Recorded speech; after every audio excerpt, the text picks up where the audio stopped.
So, like I explained in the first video, first hand versus second hand, I want you to do this here. Okay, I survey my class and asked about how they go to school. So first hand or second hand, I want you to write, okay, the one that you believe is right. I want you to highlight it and maybe change the color to a different color, okay? So this would be your answer. You can just choose it this way, okay? And then I collected data for how many people live in Alberta. Did you do that first hand or did you look up the information? Okay, I'll leave this for you to do, and you can refer to the first video to see my examples. Okay, the other thing that we're going to be looking at here is looking at graphs. So double bar graph compares two sets of data. Like you did a survey of two classes or compare two data. So for example, you would ask people in Mr. Winkle's class who likes cornflakes cereal. And then you ask people in my class who likes cornflakes. And then you're comparing one data to the other. Okay, you're comparing two things at the same time. And this here, they're looking at day 1 versus day 2.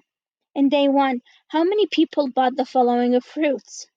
How many kilograms were sold? So for example, in day 1, there were 50 apples, 50 kilograms of apples sold. Day 2, sorry, day 1, there were about 52 kilograms of apples sold. Orange, on the other hand, day 1, it was 40, but day 2, it was 50 kilograms.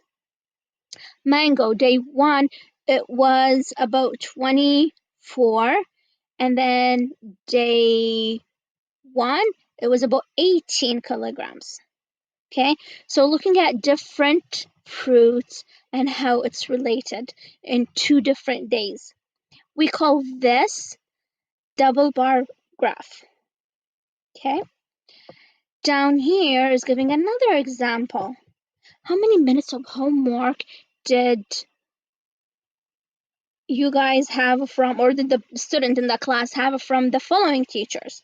So on Wednesday, Miss Smith gave them 14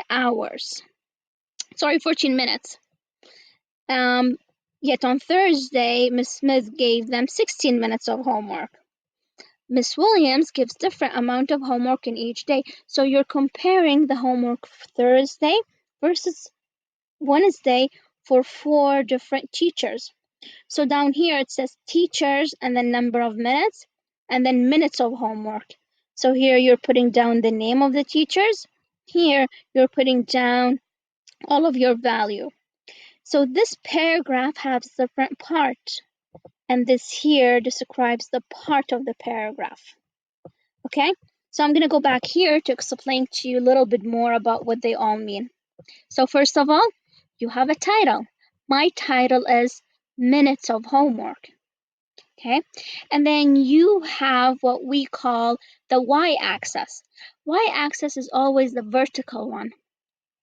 So this here is my y-axis, and then in this case, it's number of minutes. And then my x-axis is always my horizontal one. And then in this case, it's representing teachers.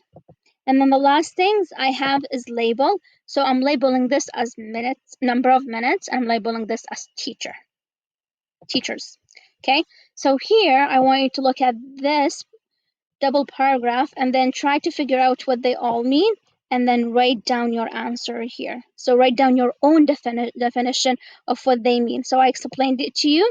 Now I want you to write down what you have in here.